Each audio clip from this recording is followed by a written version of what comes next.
నా కొడుకు కాశీలో చదువుకున్నాడు, సంస్కృతంలో డిగ్రీ చేసి పెద్ద విద్వాంసుడయ్యాడు. రెండో ఆవిడ, నా కొడుకు జ్యోతిష్యం నేర్చుకున్నాడు, వాడు చెప్పింది చెప్పినట్టు జరుగుతుంది, ఎప్పుడు తప్పుపోలేదు. మూడో ఆవిడ, నా కొడుకు పక్కూరులో ఉపాధ్యాయుడిగా చేస్తున్నాడు, అందరినీ ప్రయోజకులను చేస్తున్నాడు. నాలుగో ఆవిడ సైలెంట్ గా ఉంది. మిగతా ముగ్గురు, మరి నీ కొడుకు సంగతి ఏంటి అని అడుగుతారు.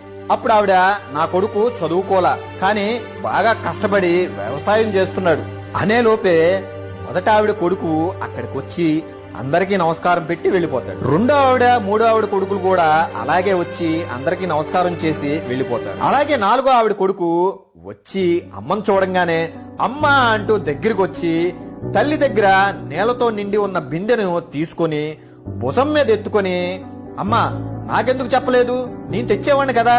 అది విన్న మిగతా ముగ్గురు ఆడవాళ్లు ఆశ్చర్యపోయి చూస్తుంటారు. ఈ కథ సారాంశం ఏంటంటే, చదువు